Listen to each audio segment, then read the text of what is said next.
ఈరోజు happy Sankranti to all. ఈరోజు అయితే మా అమ్మమ్మ ఇవన్నీ తెచ్చింది. మా అమ్మమ్మ ఏమేమి తెచ్చిందో అని చెప్తాను కదా. ఇవి శనక్కాయలు, ఉల్లిగడ్డలు, గల్చిగడ్డలు,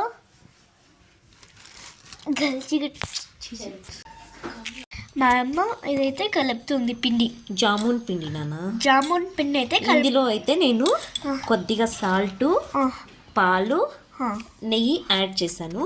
మనకి జామున్ అనేది చాలా క్రిస్పీగా టేస్టీగా చాలా అంటే చాలా బాగుంటుంది.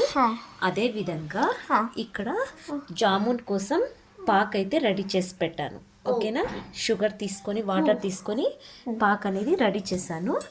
మనము జామున్ ఈ విధంగా కలిపేసి 1 అవర్ తర్వాత 1 అవర్ వరకు మనం ఇట్లా తడిపి పెట్టుకుందాం. ఎందుకంటే జామున్ చాలా క్రిస్పీగా టేస్టీగా వస్తుంది. ఓకేనా, మనం నెయ్యి ఎందుకు ఇస్తాము దాంట్లో?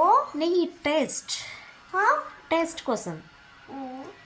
పాలు ఎందుకు యాడ్ చేస్తున్నారు దాంట్లో? పాలు కూడా టేస్ట్ కోసం. చాలా అంటే వాటర్ కూడా యాడ్ చేసుకోవచ్చు. వాటర్ బదులు పాలు యాడ్ చేసామనుకో మనకి జామున్ అనేది చాలా అంటే చాలా టేస్టీగా ఉంటుంది.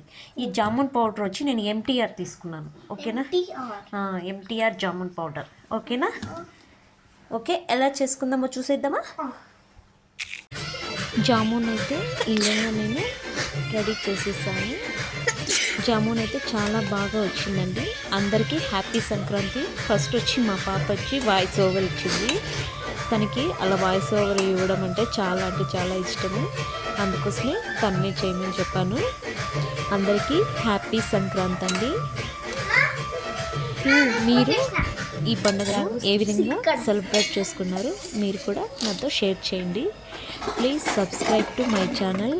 అలాగే అందరూ వీడియో చూస్తున్నారు కానీ నా కొత్త ఛానల్ ఇంకా ముందుకు పోవాలంటే ప్రతి ఒక్కరు లైక్ చేయండి. మీరు లైక్ చేయడం వల్ల నా వీడియో మరికొద్దిమంది చూస్తారు. Please like and share, subscribe to my channel. Thank you for watching my channel. Thank you for watching. అందరికీ హ్యాపీ సంక్రాంతి.